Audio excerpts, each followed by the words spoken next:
am. I'll stay. You'll come on here in a minute. Yeah.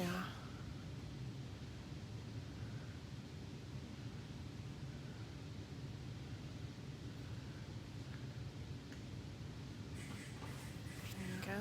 Oh, I can't see it because there's some kind of. There we Actually, go. what? Facebook's done some updates, so it had their little notification over your. Start over? No, I cleared it. Got your people? Yes, I have people. Good morning, everybody. Anybody up? There's a lot of people up. You have to work for a living. I thought it was just me and you. Do what? I thought it was just me and you up this early. You mean me? Well, I'm me under protest. Under protest. Got it. So when you got your people. I got We'll people. go through all this. Yes, I got people.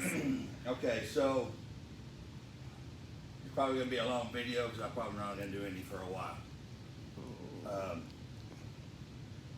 We'll talk about trailer burning. Talk about my insurance I had, even though technically it's nobody's fucking business, but I do want you guys to know. Since I started doing more of this Facebook stuff, I involved more and more of my personal life into this because, well, just like the support that you guys have given on this deal since it happened. Because I feel like every one of you is part of my family now, in one way or another. And I'll talk about Brantlee, and then I'll tell everybody what my plan is right now to do. So, a little background on Brantlee real quick. So you guys all knew when I turned 6, or when he turned 6, I was going to get out of this. I was going to get out of the fast cars. Because the truth of the matter is I didn't want something to happen to one of them cars, him see me get hurt, see me crash a car, like at the Crash Up Derby episode when I was pinned against the wall and they were hitting me. Brantlee lost his shit. He was screaming, they're hurting my pawpaw, they're hurting my pawpaw. And that got me thinking, if something happens in one of those cars, I don't want him to get upset, and I sure don't want him to turn against the race or the sport that I've given most of my life to. The only thing I love more than racing is my family. So the whole plan was once he turned 6, he's going to remember things, because if we think back in our memory about the time we were 5, 6 years old, we could remember shit. A little story about Brantlee and that, and why this is so hard, and why losing that car is so hard. I've never told nobody this, have I? Except our friends. The whole, I heard a rumor story. Oh, I don't think so. So Brantlee comes to me. Brantlee's very, very perceptive. He's a very, very intelligent kid. Not just because he's my grandson, but because he is. He's only around adults, so he talks like a little adult. He acts like an adult. Well, he acts better than most adults, but he's a very, very intelligent kid. So he had heard me talking about I was getting out of racing. He watches these videos, and he loves to see himself on one of these videos. We do a video, and he's in, hey, Papa, let me check. Let me look at me. Matter of fact, he was on his notebook doing videos of himself, and he said, I'm going to see if I can get as many likes as you do, Papa. Mm-hmm. So that was some funny shit. But he came to me, and he said, Papa, I heard a rumor. I said, okay, what's the rumor you heard? He said, I heard you're getting out of racing when I turned 6. I said, son, I will never stop racing, but I'm going to get out of the fast cars. And he said, like Reaper? I said, yes. He said, well, what's the point? I said, because I'm going to get out of the fast cars. He said, what's the point? You got to drive Reaper. I said, well, okay, let's look at it this way. I know you love going to the races and all that, but you get bored pretty quick when it's a 2 or 3 day deal. I said, so, what about if we take your little silver truck, because that truck has been his. He called it his when he was, what, 3, 4 years old? Said he wanted that truck when I rolled in the driveway with a stock 5.3. He said, I want this truck, Papa. Mm-hmm. So I said, what about we just go out on Sooner out here and we go do burnouts in your truck? And I'm not making this exactly what he said. He said, well, Papa, there's a lot to be said for a good burnout. But, he said, why we want to stop racing. I said, I just want to get out of fast cars and have fun with the other cars. He said, well, when do I turn 6? Is that next week? He has no sense of time. I said, no, it's 2-3 months from now. I said, 2.5 months, something like that. He goes, okay, we'll talk again later.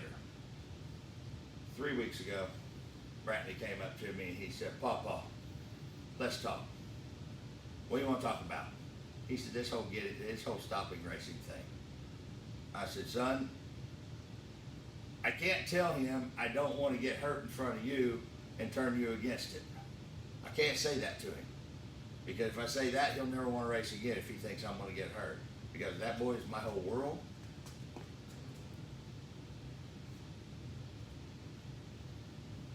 I don't want to tell him something like that. So he said, well, Papa, he said, how about this? Let's race Red Reaper. The other car that I was building was, when I asked if he wanted to go help me paint it, he said, what color we got to paint it? I said, we got to paint it black. And actually, I was just going to primer. And he said, let's paint it red. I said, no, because everything, the world should be red in Brantlee's eyes. Everything should be red. All women's fingers, all women's toes, every car, every toolbox, everything should be red. I said, okay. He goes, what color are you going to paint it? And I said, well, black, of course. He goes, Papa, you have a black Reaper, you need a red Reaper. So we spent 2 hours on the internet to find the right color red. Then he and I went over to O'Reilly's to a friend of mine, and Chris and I sat back there and made the paint until it was the red he wanted. So he said, let's race Red Reaper 1 more year, then we'll go find something else to do. I even talked to Stacy about it, and I said, this makes me look like a cop out, because guys, I'll be honest with you, I can step out of them cars right now, it's never gonna faze me. I've raced my ass off, I've busted my knuckles, I've spent money I shouldn't have spent, I've drug my family all over the fucking world doing this. I could honestly step out of these cars and go back to just playing around on the street once in a while, and I would be happy, and I mean that. 2 reasons I've kept doing it. 1 is for you guys, believe it or not. My fans and my sponsors is why I've stayed with it. And you notice, even if I don't feel like doing it, I don't do it any less than what I would if it was me. But I was pretty pumped up about these next 4 races, because then we were going to put Reaper back on the street. I was going to put a regular front suspension back on it. Well, like a tubular A-arm suspension. Put a passenger seat in it, probably put a nitrous motor back in it, make it small tire and just drive it around on the street, rebody it, put a brand new all steel body on it. But I wanted to go out winning these next 4 races, because we had my race, we had another one in Houston, we had the one in San Antonio, and then Ruben Ybarra was talking about putting one on. So I wanted to go hit those 4 races. That's why I spent 11 days, 16 hours a day going over those cars front to back to try to go out before I retired Reaper, having it, 3 or 4 more wins. So, I had just put on new struts on both cars. I just went through those cars from the front to the back. Literally, it was 16 hours a day, guys. You've seen the videos. For 11 days, I busted my ass on those cars because I wanted to make a showing on these next races. So. And last year, you won Winter Meltdown, so you wanted to do that again. Yeah, that was the driving force. I won Winter Meltdown last year, so I wanted to go try to win it this year. So there's the thing about me getting out of the race and the whole story behind Brantlee. He knew we were doing these next 4 races.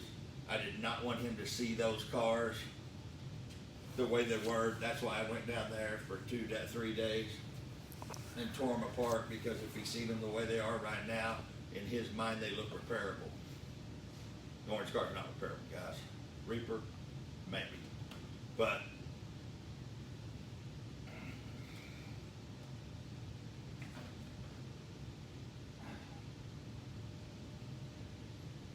the fire. We're an hour and a half from home. Stacy calls and says, "Hey, I see sparks underneath the trailer, and a glow that's coming and going." I look in both mirrors.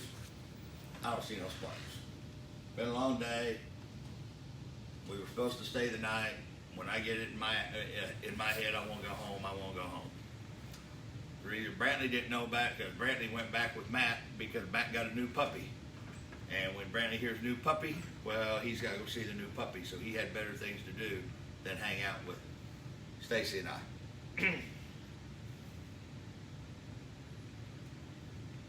The second time she called me, there's a stainless steel strip up the middle of the trailer. And I have had left the turn signal on, which I'm infamous for. But when I turn signal off, if it don't go off, I'll leave some bitch on for 100 miles. If you've ever been behind me, you know I do it. And I do it mostly just to piss people off. So, because eventually I am going to turn left or right. But I've seen the red in that and seen it flash and made me actually think I was getting pulled over.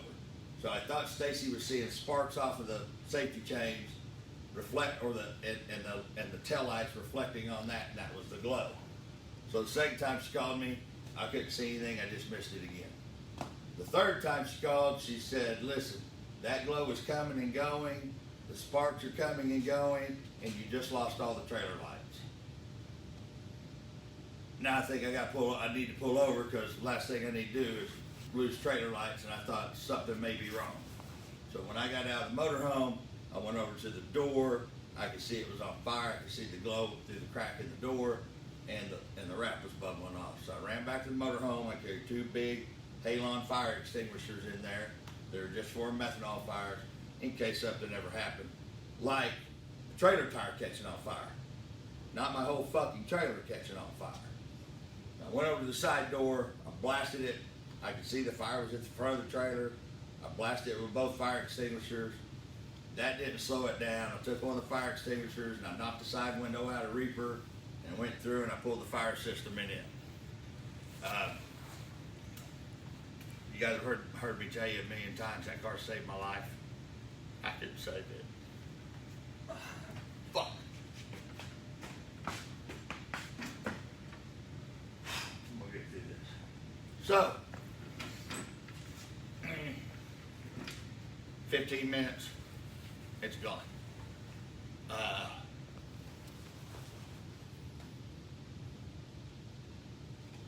Insurance? Yeah, I had insurance. I had insurance that if I ever crashed one of the cars, and that's what I thought the worst thing that would ever happen, is me crashing one of them, and it's pretty hard to crash one to the point that you can't rebuild it. So, I put $150,000 coverage on it. So, basically I lost about $200,000. Stacy added up the spare parts alone yesterday was $47,000, not counting all my tools.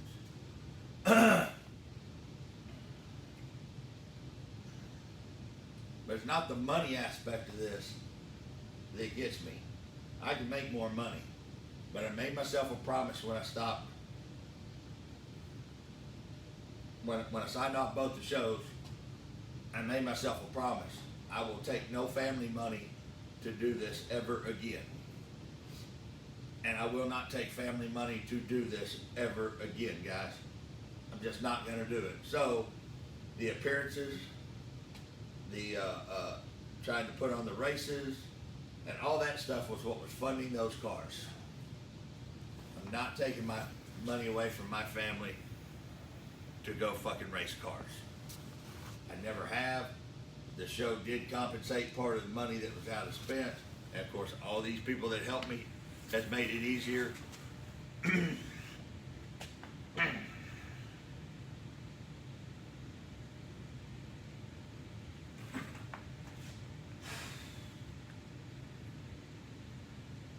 My 10 years of my life in that car.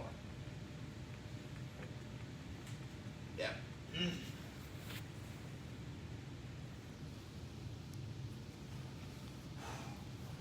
million fucking won't bring it back. That's why I was pissed about the fucking insurance fraud comments that were made. That car meant a lot to me, Stacy, all of you guys. Whether you hated me You could hate me, but everybody loved that car. That car was a bitch. It was a fucking bitch. But when it was on, it was on.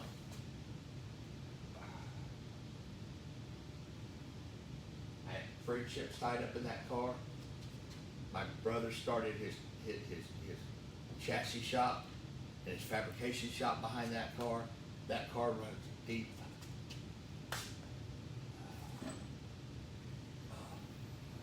I had agreed to do one more season of No Prep Kings because of Brantlee. Because Brantlee wants to go racing. I had pulled the motor out of my new car, the front brakes off my new car, my wheels and tires off my new car, and all the light shit that I could to try to lighten up Reaper as much as possible to win these races. So, much of the shit that I had for my new car, I lost with Reaper. Orange car's dust to the point it will never come back. See, that's why I want to do this, guys, because I ain't no fucking pussy, and I know you guys aren't seeing it that way, but I see it that way myself. To get emotional over a car, but it was more than a car to me. So makes me want to hit shit.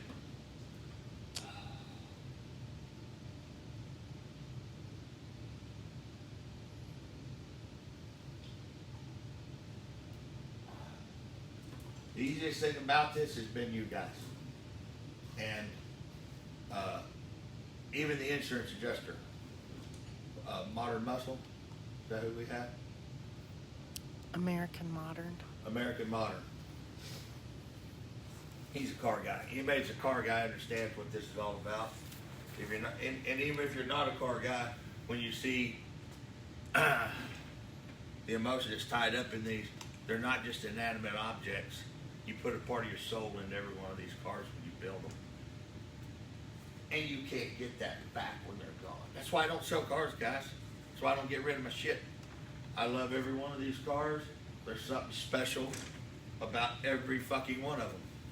There's a reason I keep all my shit and I don't ever get rid of my cars, because there's a story behind every car that I have. Right down to my son finding my 55, one of the first cars out of 1,000 he showed me off a racing jump, the only one I ever bought that was actually delivered when, Stacy? On our first 1 year anniversary.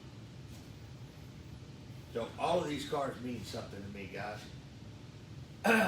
The GoFundMe deal, you guys are right. My pride, I will not let that happen. It's Stacy's idea to sell some of the memorabilia and the burnt parts off the car. I don't want you guys buying a bunch of burnt junk either. But Stacy wants to do something because she knows I'm not going to take family money and do any of this shit.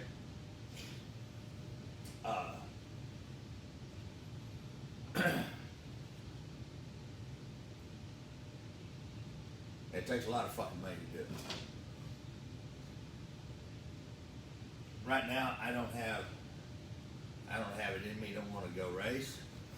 I don't want to build a car. I'm gonna start on my Camaro. I'm gonna do these two cars, and that's just to bury my head in the sand so I don't have to deal with losing the other two. So that's what I'm doing to try to occupy my time. I'm sending the motors, one back to Tyree and one back to Scott, and see if they're worth their shit. I don't know what I'm gonna do, guys. At this point in time, I don't have nothing left in me for this. I know Stacy's thoughts are if she sells these parts and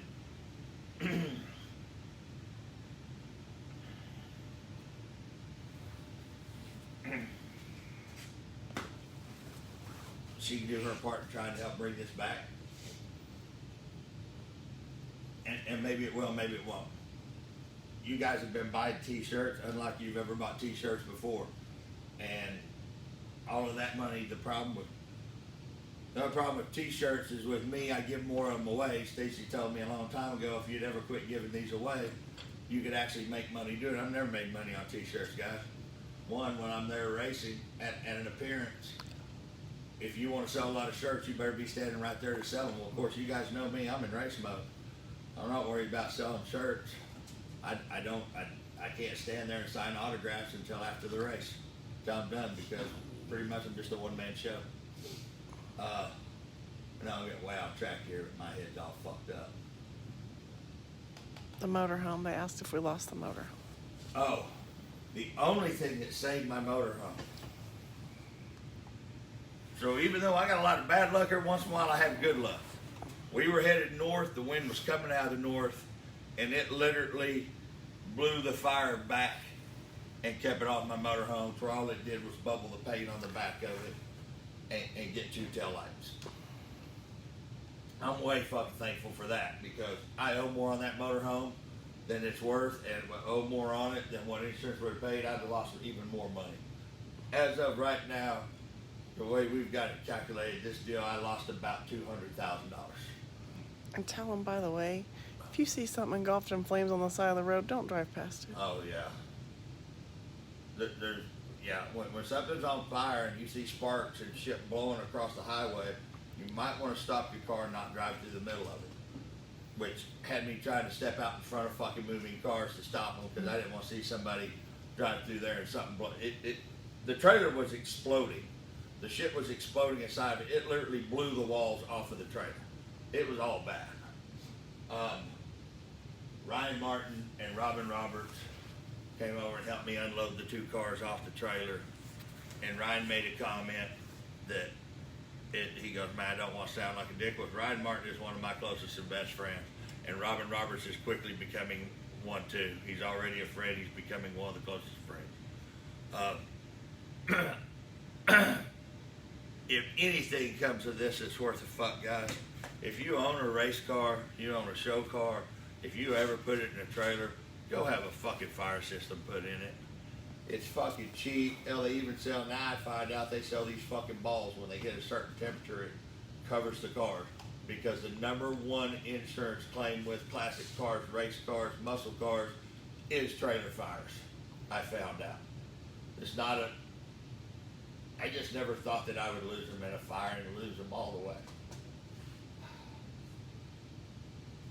So like a dumbass, I didn't have them insured for fucking $300,000 a piece, which is what it would cost to fucking replace them. Those motors are $80,000 and the blowers are $7,000. I mean, you just add it up. It is very, very easy to spend $250,000, $300,000 on one of those cars. If I'd ever thought in my head that I'd lose them to a fire, that it would be a total loss and I would lose everything, I would have had them insured. Lord knows I've got everything else over-insured, but those are the two things that I never thought would happen. So, am I missed anything here? Because I'm all fucked up in the head and I don't even know where I went and what I've said and where I'm at with all this. No, I think you've covered everything. Stacy wants to put these parts up for sale. She's going to put parts out of the back and all of that stuff, because that's her way. I know what's going on in her head. She thinks if she can turn around and get all the stuff gathered up, then I'll put that new car together. If she can get everything gathered up for Reaper, then I'll build Reaper back. I don't know, guys.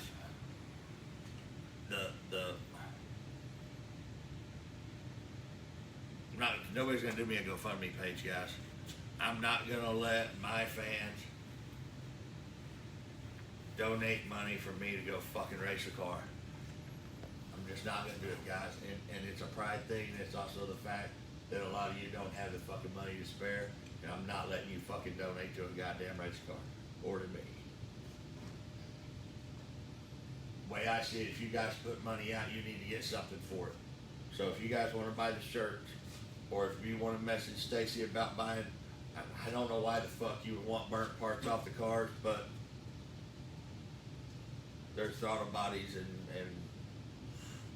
I don't know if anybody would want it. Stacy has got blowed up pistons and from the nitrous days and head gaskets and all that. And I told her not to do any of this, but she wants to do it, and I'm not going to tell her no, because Stacy's just as fucking hurt by this as I am, because she stood side by side with me through every fucking thing that we've been through with that car. You guys have no clue. Well, some of you did. And I will say that I've never been more touched than by you guys' comments and the support.